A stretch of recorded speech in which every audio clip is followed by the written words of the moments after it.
اب اندازہ کر لیجیے آج کل ایک وبا ہے تصویر کی، اللہ بچائے، گھر گھر پھیل گیا ہے یہ عذاب، کوئی گھر خالی نہیں رہا اس تصویر کی مصیبت۔ آپ نے دیکھ لیا صحیح بخاری کی حدیث ہے، صحیح مسلم کی حدیث ہے، اس کے صحت میں کوئی کلام نہیں، تو حضور اقدس صلی اللہ علیہ وسلم نے اپنے گھر میں داخل ہونا گوارا نہیں فرمایا جب تک کہ ہٹانا۔ کسی بھی جاندار کی تصویر رکھنا سجانے کی غرض سے، یہ اس کو حضور اقدس صلی اللہ علیہ وسلم نے گوارا نہیں فرمایا، ناجائز قرار دیا، اس کے اوپر وعیدیں ارشاد فرمایا۔ ایک حدیث میں ہے کہ لعن رسول اللہ صلی اللہ علیہ وسلم المصور، رسول کریم صلی اللہ علیہ وسلم مصور پر لعنت فرمائی۔ اور یہ حدیث آپ نے دیکھی، اشد الناس عذابا یوم القیامۃ الذین یضاہون بخلق اللہ۔ اور ایک حدیث میں فرمایا کہ جو لوگ تصویر بناتے ہیں اللہ تبارک و تعالی آخرت میں ان سے فرمائیں گے کہ جو تم نے تصویر بنائی تھی اس کے اندر روح پھونکو، اور وہ ظاہر ہے کہ روح پھونک نہیں سکیں گے تو عذاب میں مبتلا۔ اللہ اتنی سخت وعیدیں احادیث کے اندر نبی کریم صلی اللہ علیہ وسلم نے تصویر کے بارے میں بیان فرمائی۔ اور آج ہم لوگوں کا حال یہ ہو گیا ہے کہ گھروں کے اندر بلا امتیاز بے کھٹکے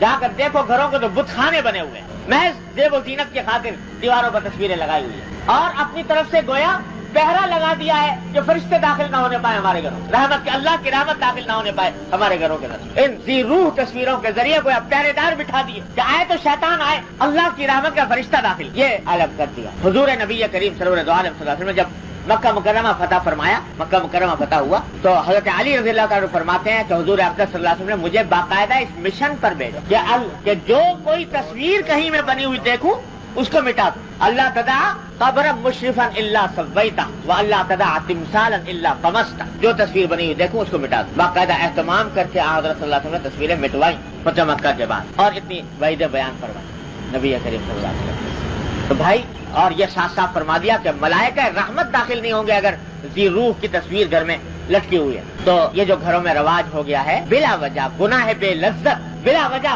ملائکہ رحمت کا راستہ روکنا، اللہ تبارک و تعالیٰ کی رحمتوں سے اپنے آپ کو دور کرنا، یہ جو دن رات ہم مصیبتوں کے اندر مبتلا ہیں، کبھی کوئی عذاب آ رہا ہے، کبھی کوئی عذاب آ رہا ہے، کبھی کوئی پریشانی کھڑی ہو رہی ہے، کبھی کوئی پریشانی کھڑی ہو رہی ہے، یہ سب اس واسطے کہ اللہ کی رحمت کو داخل ہونے سے روک رکھا ہے ان معصیتوں نے، ان گناہوں نے۔ تو ان سے پرہیز کرنے کے لیے اتنا شدید رد عمل ظاہر فرمایا حضور نبی کریم صلی اللہ علیہ وسلم۔ ارے بھائی، بچپن سے ہی عادت ڈالو اس بات کی کہ ان تصویروں کا کہ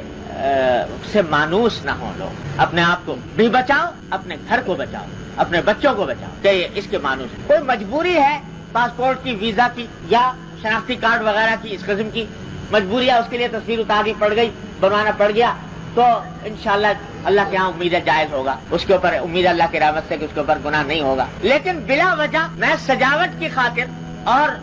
اپنے گھروں کو بتخانہ بنانا، صحیح بخاری میں روایت آتی ہے کہ جب حضرت فاروق اعظم رضی اللہ تعالیٰ عنہ نے شام فتح کیا، اور شام اس زمانے میں روم کا ایک صوبہ تھا اور دنیا کی سپر طاقت سمجھ لیا، تہذیب و تمدن کا مرکز، تو وہاں کے جو عیسائی تھے انہوں نے درخواست کی کہ ہم آپ کے تابع تو ہو ہی گئے ہیں، ہتھیار ہم نے ڈال دیے ہیں، جزیہ دینا قبول کر لیا ہے، تو اب ہم ذمہ ہو گئے، ذمیوں کے اقلیتوں کے، غیر مسلم اقلیتوں کو بھی حقوق ہوتے ہیں، تو ان حقوق کے ماتحت ہم چاہتے ہیں کہ ایک دن آپ کی دعوت کریں اور آپ ہمارے کلیسا میں تشریف لائیں تو ہم آپ کی دعوت کریں۔ تو فاروق اعظم نے فرمایا کہ بھائی دیکھو، بات یہ ہے کہ مجھے تمہاری دعوت قبول کرنے سے انکار نہیں، تمہارے کلیسا میں آنے سے انکار نہیں، حالانکہ ہم اس کام کو جائز نہیں سمجھتے، لیکن کلیسا میں آنے سے بھی انکار نہیں، اس واسطے کہ بہرحال تم اہل ذمہ ہو، مسلم غیر مسلم اقلیت ہو، تمہاری عبادت گاہوں کا تحفظ کا ہم نے ذمہ لیا ہے، لہذا ہم وہاں پر بھی آنے میں ہمیں اشکال نہیں۔ لیکن مشکل یہ ہے کہ تمہارے کلیسا جو ہوتے ہیں وہ تصویروں سے بھرے ہوئے ہوتے، چاروں طرف تصویریں ہوتی، تو ہم ایسے کلیساؤں میں داخل نہیں ہونا چاہتے جس میں کہ تصویریں ہوں، اس واسطے